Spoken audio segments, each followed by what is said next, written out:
Good morning. How are you? Sorry, I got a little late. How are you? All well? Would you like to say something? No, we can start, sir. So, first of all, this is not the H-bomb. H-bomb is coming. This is another milestone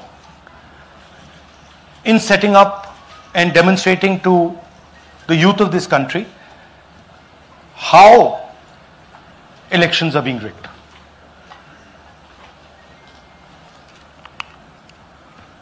So I'm going to make a claim here, very strong claim, about CEC Gyanesh Kumar. And this is not something I'm saying lightly. I'm the leader of the opposition in the Lok Sabha. This is something I'm saying after solid proof that I'm going to show you, the youth of India, the people of India today. Proof that is black and white, absolutely clear, that the Chief Election Commissioner of India is protecting the people who have destroyed Indian democracy. I'm also going to show you the method by which votes are being added and deleted, and I'm going to show you how they are done, how that is done. In election after election, someone, some force, some group of people has been systematically targeting millions of voters for deletion across India. This is something that we've heard again and again and again. Different communities, mainly communities that are voting for the opposition, Dalits, Adivasis, minorities, OBCs, are specifically targeted. We had heard this many times, and now we found 100% proof of it. Please understand, I am not going to say anything on this stage that is not backed up by 100% proof. I am somebody who loves my country. I love my constitution. I love the democratic process, and I am protecting that process. And so I'm not going to say anything here that is not going to be based on 100% proof that you can determine. The burden of the judgment is yours. I am going to lay the proof in front of you. You will see it and say, actually, this is pretty solid proof. Aland is constituency in Karnataka. 6,018 votes. Somebody tried to delete 6,018 votes. We don't know the total number of votes that were deleted in Anand in the 23 election. They are much higher than 6,018. But somebody got caught deleting 6,018 votes. And it was caught, like most crimes, by a coincidence. What happened was, the booth level officer there noticed that her uncle's vote was deleted.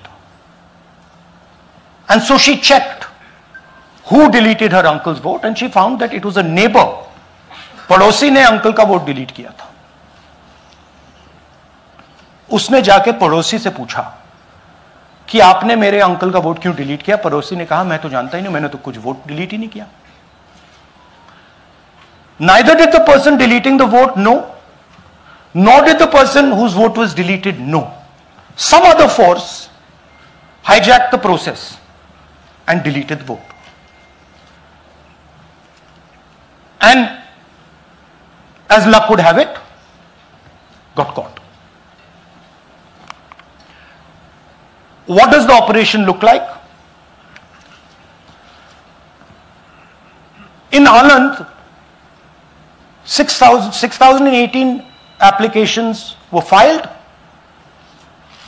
impersonating voters.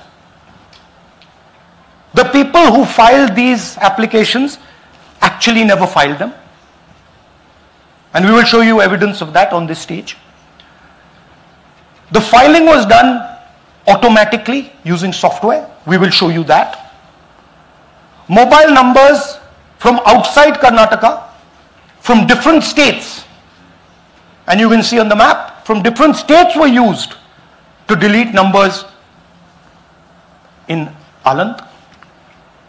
And it was done targeting Congress voters. So this was not random. We will show you again that these deletions were specifically targeting booths where the Congress party was winning. Here is example number 1, lady called Godabai. Someone created fake logins, deleted 12 voters, attempted to delete because then this was stopped. Godabai, of course, has no idea. Can you show us what Godabai has to say about this? Election time na arji hakila nanaga adaka sambandha illa adu yaru hatti kichi yaru yana hakirana nanaga gotta illa. So she has no idea. These were the cell phone numbers that were used to delete these people. These are not from Karnataka. These numbers are from different states. You can see here.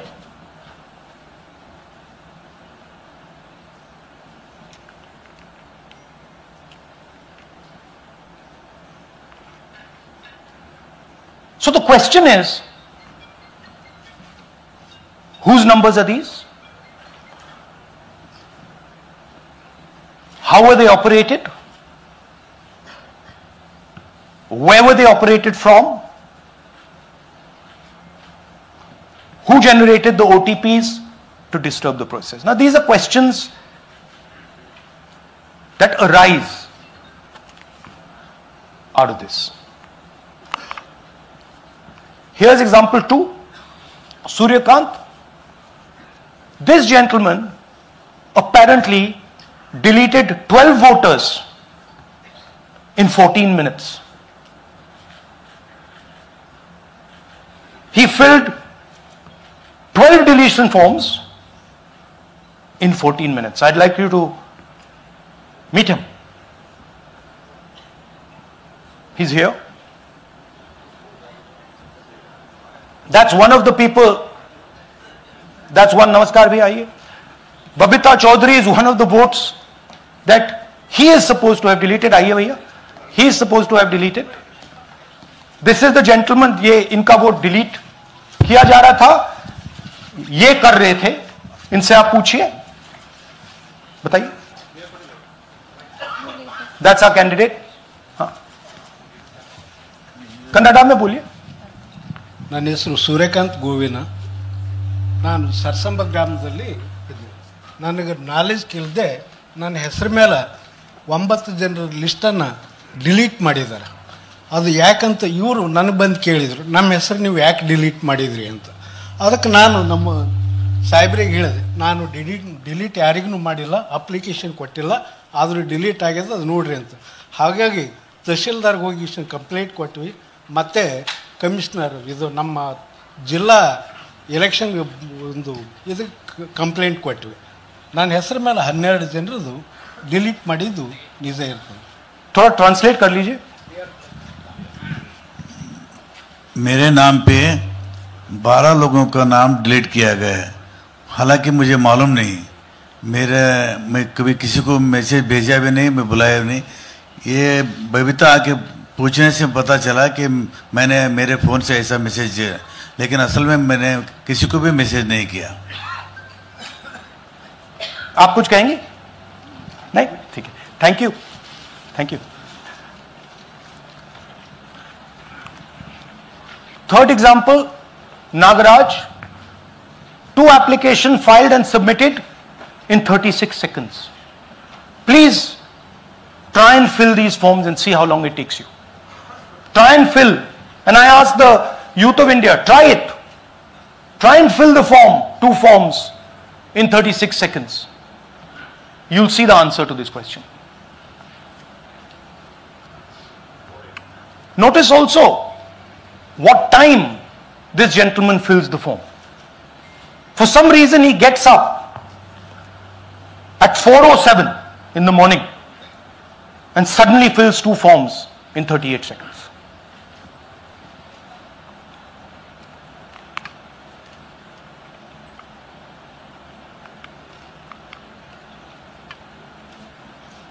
Now let's talk about how this is being done and why I'm saying and we are saying that this is being done in a centralized manner, and this is being done not using individuals but using software. Look at the serial numbers. Serial number 1, serial number 1, serial number 1, serial number 1. Serial number 1 means that this is the first person whose name, this is the first name in the booth. So a software is picking up the first name in the booth and using it to delete voters. So someone ran an automated program that ensured the first voter of the booth was the applicant. That same person got cell phones from outside the state, used them to file the applications. And we are pretty certain that this was done in a centralized manner and it was done at scale. This was not done in a, at a worker level. This was done at a call center level. Okay? Targeted deletions in strong Congress booths. The top 10 booths with maximum deletions are Congress strongholds. Congress won 8 other 10 booths in 2018. This was not a coincidence. This is a planned operation. Now, let's come to why I'm making such a direct accusation about this gentleman, Gyanesh Kumar. There is an ongoing investigation on this matter in Karnataka. The CID of Karnataka has sent 18 letters in 18 months. 18 letters in 18 months to the Election Commission. And they have asked the Election Commission for some very simple facts. Number 1, give us the destination IP from where these forms were filled. Number 2, give us the device destination ports from where these applications were filed. And number 3, most important, give us the OTP trails, because when you file, you have to get an OTP. 18 times in 18 months. The CID of Karnataka has written to the Election Commission for this. And they are not giving it. Why are they not giving it? Because this will lead us to where the operation is being done from. And we are absolutely convinced where this is going to lead. I'll give you a little bit of the chronology. FIR is filed February 23. Karnataka CID writes to ECI requesting all details of these numbers and these transactions almost immediately in March. In August, EC gives a reply, doesn't fulfill any of the demands, and doesn't give us the information. Doesn't give the CID of Karnataka the information that will lead them to their destination. January 24, Karnataka CID writes to ECI again and says, please send us full information. No answer. Karnataka CID by September 25, last letter went in September 25, has written 18 reminder letters. While this is going on, the CEC of Karnataka writes to the Election Commission in Delhi and says, there is a matter. Please provide this information. And the CC of Karnataka multiple times asks the Election Commission. No answer. Now this is absolute solid proof that Gyanesh Kumar is protecting the people who are doing this.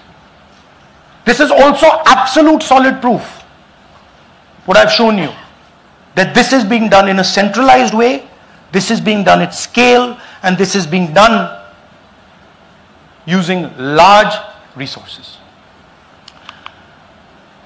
Question is, who is the someone?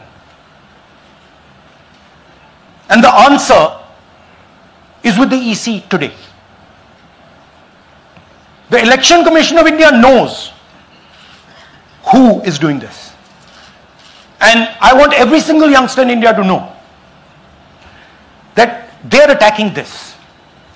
And this is your future. When they are not giving this information, they are defending the murderers of our democracy. And it is important that every youngster knows this. Your jobs, your future, your aspirations all come from this instrument. And the Chief Election Commissioner, Mr. Gyanesh Kumar, is not telling the CID of Karnataka who is doing this. This is not an isolated case. There are many such cases. Here is another one. Maharashtra, Rajora, same idea. 6,850 targeted voters added.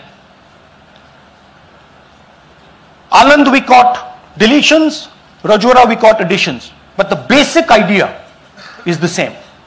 Phones from outside, people who are supposed to have added voters don't know that they've added voters, people who have deleted voters don't know that they've deleted voters. You can see, you might remember that, those names there, JW, JW, JW, JW from the last presentation. Same model. So it's the same system that is doing this. It's doing it in Karnataka, it's doing it in Maharashtra, it's done it in Haryana, it's done it in UP, and we have proof of all of it.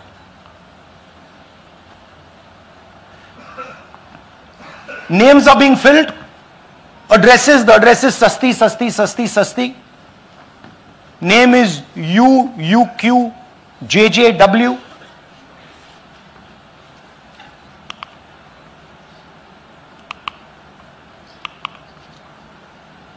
So, what are we saying here? That the Chief Election Commissioner of India, Gyanesh Kumar, needs to stop protecting the people who are destroying Indian democracy. We have given you 100% bulletproof proof here. It cannot be doubted. You have seen it with your own eyes. Right? EC has to release this data of these phones, these OTPs, within a week. Otherwise, देखिए ये H bomb तो नहीं है, H bomb आ रहा है, hydrogen bomb आ रहा है. ये एक और उदाहरण है वोट चोरी का.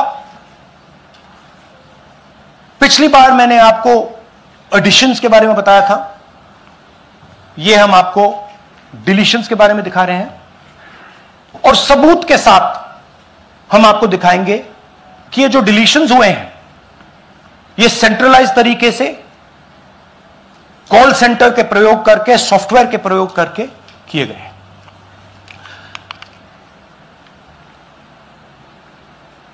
हमारे पास इस प्रेजेंटेशन में जो मैंने आपको अभी दिखाया 100% सबूत है, प्रूफ है कि ज्ञानेश कुमार जी हिंदुस्तान के चीफ इलेक्शन कमिश्नर वोट चोरों की रक्षा कर रहे हैं. और यह मैं आपको अभी दिखाने जा रहा हूं. हर इलेक्शन में हमें रिपोर्ट आती थी कि वोटर्स डिलीट हो रहे हैं,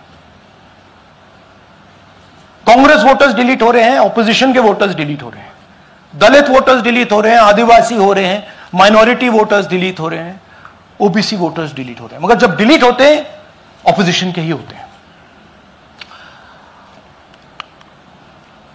कर्नाटक में आलंद कंस्टिट्यूएंसी है, यहां पे चोरी पकड़ ली,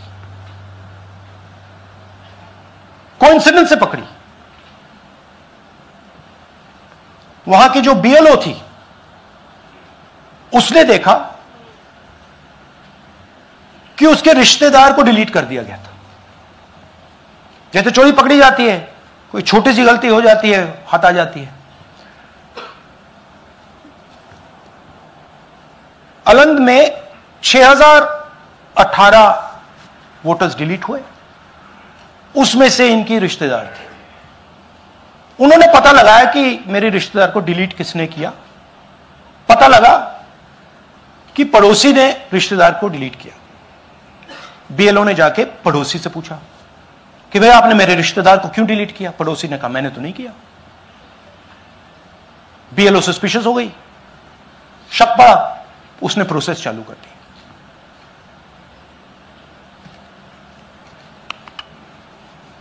पता क्या लगा कि कोई ना कोई,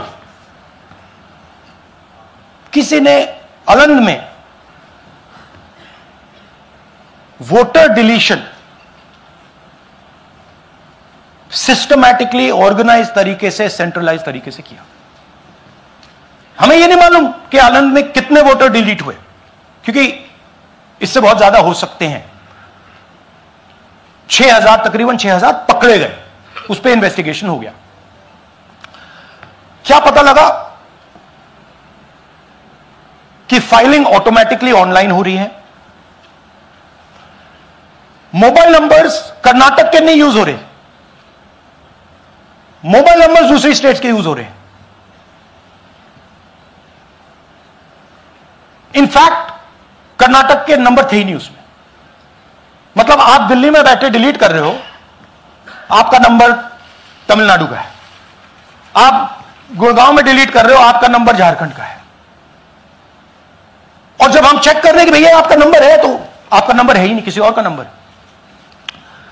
और टारगेट करके कांग्रेस वोटर्स को डिलीट किया गया। ये गोदाबाई जी हैं, इनके नाम पर 12 वोटर्स डिलीट किए गए। इनको मालूम ही नहीं, इनको पता ही नहीं कि इन्होंने 12 वोटर्स डिलीट किए। दिखाइए जरा। ಇಲೆಕ್ಷನ್ ಟೈಮ್ ಈಗ ये इनका वीडियो है। ನಾ ಅರ್ಜಿ ಹಾಕಿಲ್ಲ, ನನಗ ಅದಕ್ಕೆ ಸಂಬಂಧ ಇಲ್ಲ। ಅದು ಯಾರು ಹೊಟ್ಟಿ ಕಿಚ್ಚಿಗೆ ಯಾರು ಏನ ಹಾಕ್ಯಾರ ಅನ್ನೋದು ನನಗೆ ಗೊತ್ತಾಗಿಲ್ಲ। तो इनको आइडिया नहीं है कि इन्होंने वोटर्स डिलीट कर दिए।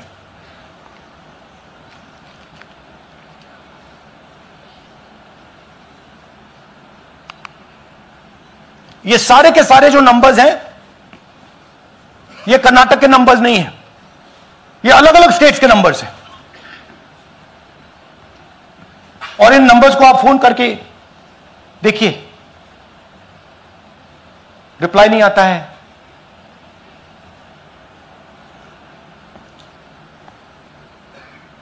तो सवाल यह है कि किसके नंबर्स हैं, ये किसने ऑपरेट किए, जब इन्होंने ऑपरेट किए ये कहां थे, आईपी एड्रेस क्या था, ओटीपी कैसे जनरेट हुआ, कहां गया, यह सवाल है। यह दूसरा उदाहरण, सूर्यकांत जी जो अभी स्टेज पे आए थे, इन्होंने 12 वोटर्स को 14 मिनट में डिलीट कर दिया।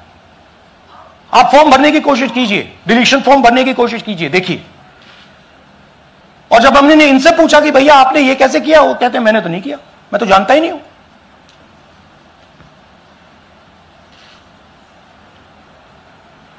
बबीता चौधरी जी का इन्होंने एक नाम डिलीट किया, यहां खड़ी हैं बबीता जी, यहां है सूर्यकांत जी, यहां है। आ जाइए जरा स्टेज पे, 1 सेकंड आ जाइए। ये दोनों खड़े हैं यहां पे, सूर्यकांत जी, बबीता जी। इनको मालूम ही नहीं कि इन्होंने डिलीट किया। Thank you. नागराज जी, इन्होंने 2 एप्लीकेशन 36 सेकंड में फाइल कर दी है। और मजे की बात देखिए, ये 4 बजे सुबह उठ के फाइल कर रहे हैं। पता नहीं क्या हुआ, 4 बजे सुबह कहा कि भैया मैं 2 वोटर को डिलीट करूंगा, और कितने 36 सेकंड में डिलीट कर दिए, फिर सो गए।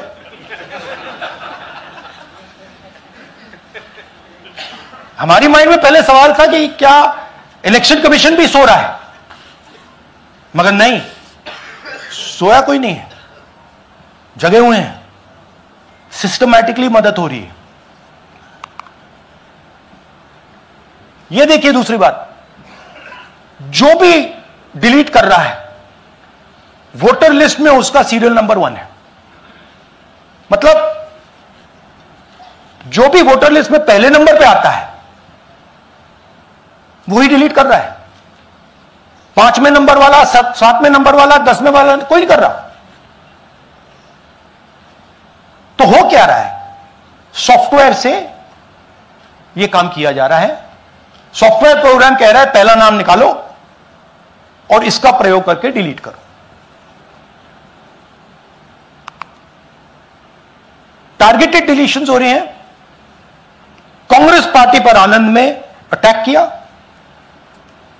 टॉप 10 बूथ्स जहां सबसे ज्यादा कांग्रेस की स्ट्रेंथ थी वहां टारगेट किया। और 2018 में पिछले इलेक्शन में 10 में से 8 बूथ कांग्रेस पार्टी जीती थी,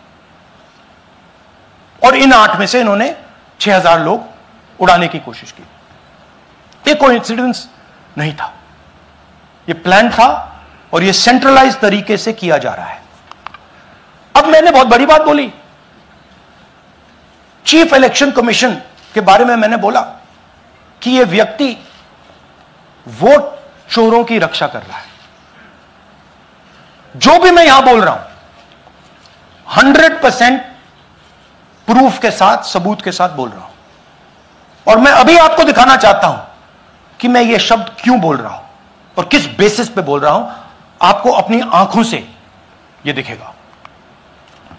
कर्नाटका सीआईडी ने केस चालू किया कि वोटर कौन है, ये फोन किसके हैं, ये आईपी एड्रेस क्या है, ओटीपी कहां गया, इन चीजों के बारे में इन्वेस्टिगेशन शुरू होती है।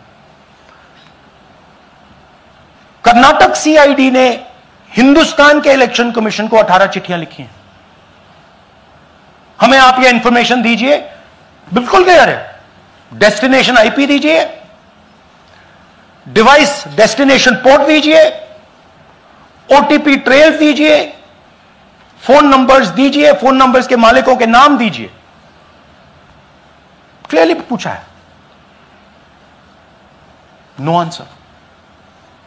18 चिट्ठी CID Karnataka, no answer from chief election commissioner, no answer from election commission. Timeline देखिए,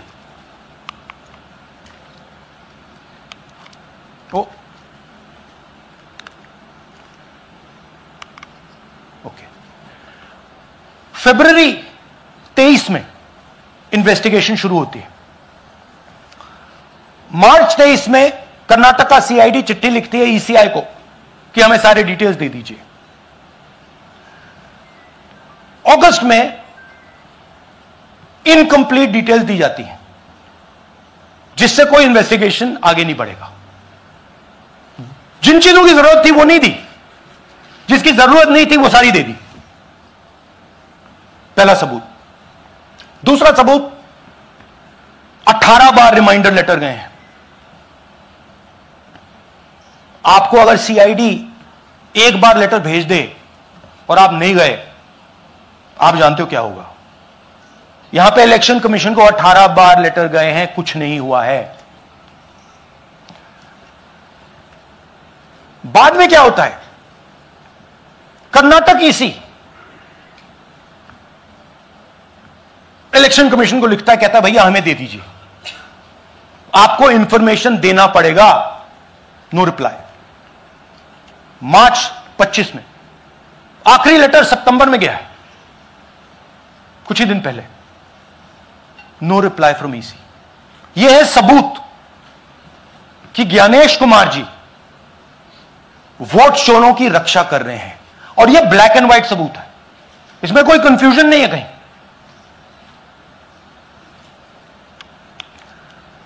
तो सवाल उठता है, ये है कौन जो सेंट्रलाइज तरीके से कॉल सेंटर के प्रयोग से, सॉफ्टवेयर से अलग अलग प्रदेशों में वोट डिलीट कर रहे हैं, ऐड कर रहे हैं? इलेक्शन कमीशन जानता है, ज्ञानेश कुमार जी जानते हैं। अच्छा, ये सिर्फ आनंद में नहीं हुआ, ये अलग अलग कंस्टिट्यूएंसीज में हुआ है। आनंद में लीगल प्रोसेस चालू हो गई, पकड़ लिया। यहां महाराष्ट्र में उसी मोडस ऑपरेंडी से, उसी सिस्टम से यहां पे वोट ऐड हुए हैं। आनंद में डिलीट, रजौरा में एडिशन, 6850। आपको याद होगा पिछले प्रेजेंटेशन में मैंने आपको नाम दिखाए थे, ये देखिए वही नाम यहां है। वही सिस्टम महाराष्ट्र में चल रहा है जो कर्नाटक में चल रहा था। नाम वैसे ही है, जेडब्ल्यू जेडब्ल्यू जेडब्ल्यू, पता वैसा है, जेडब्ल्यू जेडब्ल्यू, नाम यू ऐसे किसी ने टाइप करके लगा दिया। तो जो ये काम कर रहा है, ये उत्तर प्रदेश में, हरियाणा में, बिहार में, कर्नाटक में, महाराष्ट्र में वही कर रहा है।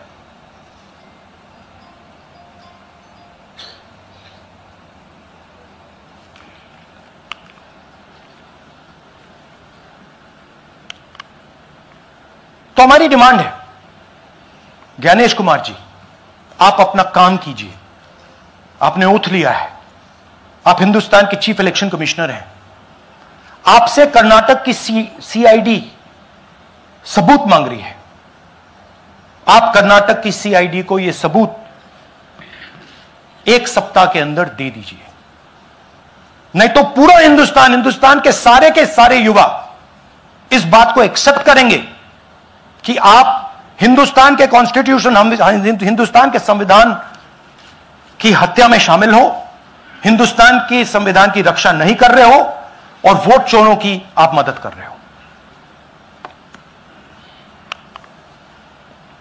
Thank you.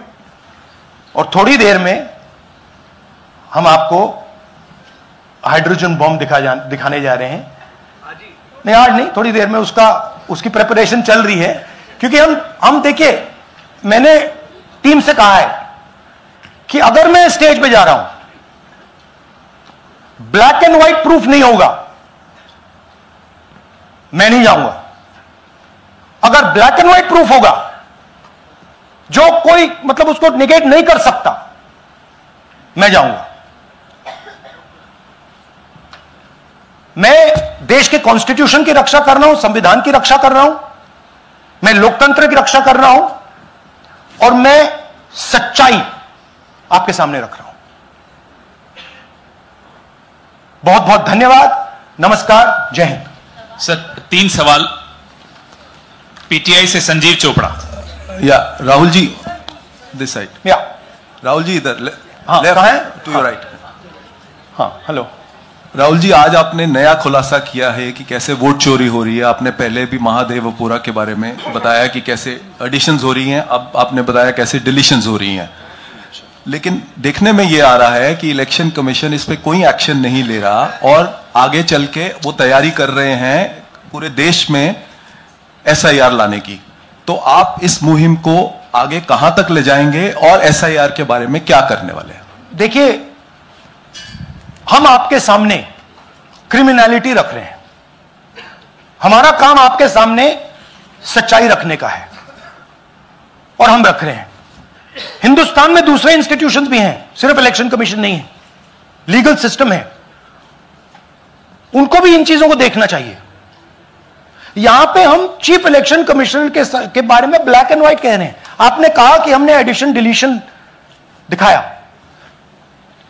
पहले प्रेजेंटेशन में मैंने एडिशन दिखाया था, अब हमने डिलीशन दिखाया है, मगर हमने एक और चीज जोड़ दी है, एडिशन और डिलीशन का सिस्टम, उसका स्ट्रक्चर, उसका तरीका। और हमने यह दिखाया है कि जो डिलीट कर रहा है, जो ऐड कर रहा है, महाराष्ट्र में, कर्नाटक में, यूपी में, वो एक ही आदमी है, एक ही फोर्स है। हमने आपको वो एड्रेसेस दिखाए। Same system is being used in Maharashtra, is being used in Karnataka, is being used in Uttar Pradesh, is being used in Haryana. Same people are doing it. Say Siddharth ANI. Sir this side sir. हाँ sir on your left sir. हाँ on your left, this side sir, on your left. Sir मेरा आपसे सवाल यह है कि जब आप कह रहे हैं कि ज्ञानेश कुमार जो चीफ इलेक्शन कमिश्नर है, उन्हें पता है ये कौन कर रहा है, हाँ। और ये पॉलिटिकल फायदा जरूर किसी को हो रहा है। आप कह रहे हैं कांग्रेस के बूथ के ऊपर ही हाँ। सारे वोट्स डिलीट किए जा रहे हैं, तो वो कौन लोग आपके हिसाब से हैं जिनको ये फायदा पहुंच रहा है, पहला। और दूसरा ये, वो आपने एक हफ्ते का हाँ, समय दिया है, जब आपने एक हफ्ते का समय दिया है, तो क्या एक हफ्ते बाद आप इसको आगे कैसे इनिशिएट करेंगे? क्या आप लोग कोर्ट का रास्ता अपनाएंगे या और कोई हायर एजेंसी से इस बात की डिमांड करेंगे? क्योंकि ये ऑर्गेनाइज्ड तरीके से क्राइम दिखाई दे रहा है जो आप बता रहे हैं, अगर आपकी बात के ऊपर जाएं। देखिए, फ्रैंकली ये जो मैं यहां कर रहा हूं, ये मेरा काम नहीं है। मेरा काम डेमोक्रेटिक सिस्टम में पार्टिसिपेट करने का है। मेरा काम डेमोक्रेटिक सिस्टम की रक्षा करने का नहीं है। वो काम हिंदुस्तान के इंस्टीट्यूशंस का है। वो काम वो नहीं कर रहे हैं, इसलिए मैं कर रहा हूं। अब मैं आपको यह कह सकता हूं कि हमने आपको 2 बार सबूत दिखाया है, और जब हम ये प्रेजेंटेशंस खत्म करेंगे, इसमें लगेंगे 2-3 महीने, जब हम ये खत्म करेंगे, आपके माइंड में कोई डाउट नहीं होगा कि हिंदुस्तान में state after state, Lok Sabha after Lok Sabha चोरी हो रही है। तो मेरा काम सच्चाई दिखाने का है। मैं हिंदुस्तान की जनता को, हिंदुस्तान के युवाओं को सच्चाई दिखा सकता हूं। यह मेरा काम है। उनकी जो इंटरेस्ट है, क्योंकि ये जो कॉन्स्टिट्यूशन है, ये हिंदुस्तान की जनता का रखवाला है, प्रोटेक्टर है, और मैं इसकी प्रोटेक्शन कर रहा हूं।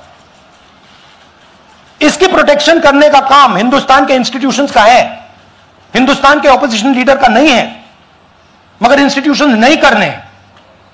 अच्छा, एक इंटरेस्टिंग बात आई है जो मैं आपको बताना चाहता हूं कि इलेक्शन कमीशन के अंदर से हमें मदद मिलनी शुरू हो गई है। मैं साफ बोल देता हूं, इलेक्शन कमीशन के अंदर से, पहले नहीं हो रहा था,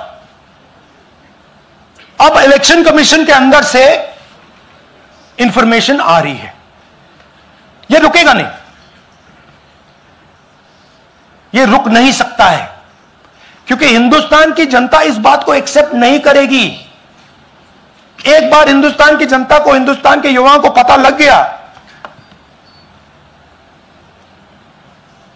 कि वोट चोरी हो रही है, उनकी शक्ति लग जाएगी। आईएएनएस से आलोक झा। इस तरह से नहीं प्लीज। आईएएनएस से आलोक झा। वो भी मैं आपको दिखा दूंगा, वो भी मैं आपको प्रूफ के साथ दिखा दूंगा, है हमारे पास। राहुल जी, हाइड्रोजन बॉम्ब में ब्लैक एंड व्हाइट है। मैं फाउंडेशन लगा रहा हूं, मैं फाउंडेशन क्रिएट कर रहा हूं, है हमारे पास। मैं स्टेज पे बिना प्रूफ के नहीं चढ़ूंगा, बता रहा हूं। राहुल जी, आपने कहा ऐसे मत पूछिए please. Last question, Rahul ji. IANS से आलोक झा। राहुल जी इधर, आपने कहा आपके पास आलोक झा इधर सर, कहां है जी? हाँ, आपने कहा सर कि आपके पास पुख्ता सबूत है, ब्लैक एंड व्हाइट सबूत है, तो क्या अगर ईसीआई अभी जवाब नहीं देती है तो कोर्ट का रुख करेंगे? ये ऑप्शन है आपके पास, जाएंगे? देखिए, मैंने कहा कि मेरा काम as opposition leader normal situation में मेरा काम ऑपोजिशन का रोल है, सरकार पे प्रेशर डालने का रोल है। मेरा काम हिंदुस्तान के लोकतंत्र को बचाने का नहीं है। मैं वो काम कर रहा हूं, इस स्टेज पे मैं वो काम कर रहा हूं। तो मेरी सोच है कि as a patriotic Indian, as somebody who loves India, who loves the constitution, it is my duty to put the truth in front of the people of India. अब अगर हिंदुस्तान के इंस्टीट्यूशंस कुछ करना चाहते हैं वो करेंगे, उनमें भी बहुत लोग हैं। जैसे मैंने आपसे कहा, मैं सरप्राइज हो रहा हूं, इलेक्शन कमीशन से लोग आ रहे हैं, इंफॉर्मेशन दे रहे हैं और बढ़ रहा है वो। सर, क्या जब तक सीईसी ज्ञानेश कुमार अपने पद पर है, जैसा कि आप कह रहे हैं कि वो फ्री एंड फेयर इलेक्शन होने नहीं देंगे, तो तब तक इलेक्शन का मतलब क्या रह जाएगा? क्या आप इनको हटाए जाने के लिए आयोग को इस्तीफा देने के लिए? हाँ, तो आप इमेजिन कीजिए, और ये शॉकिंग बात ये है बस कि ये अभी शुरू नहीं हुआ, ये 10-15 साल से चल रहा है। ये सिस्टम है, ये स्ट्रक्चर है। हिंदुस्तान की जो डेमोक्रेसी है वो हाईजैक हो गई है। I am shocked frankly. Democracy, brothers and sisters, democracy can only be saved by the people of India. Nobody else can save democracy. Rahul Gandhi can come here and say something and say this is the truth. But the people of India, who I believe in, who I love, can do it. The day the people of India realize that आपका जो लोकतंत्र है, आपका जो संविधान है, वो आपसे चोरी हो गया है, उस दिन काम हो जाएगा। Thank you. अब आप लोग अपने स्थान पर खड़े हो जाइए राष्ट्रगान के लिए। ये है इनकी डिटेल लिस्ट, देख लीजिए। राष्ट्रगान के लिए अपने स्थान पर खड़े हो जाइए।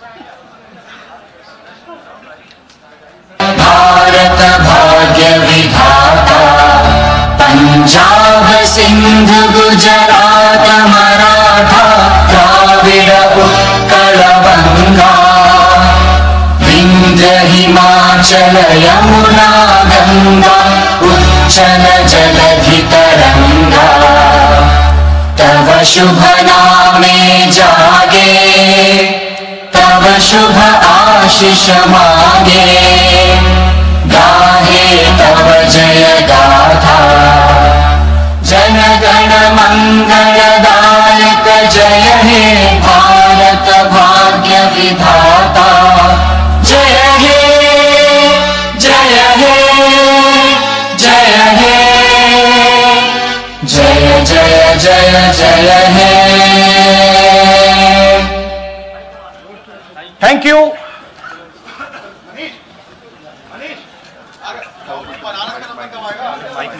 भैया नहीं, भैया डोंट डू दैट।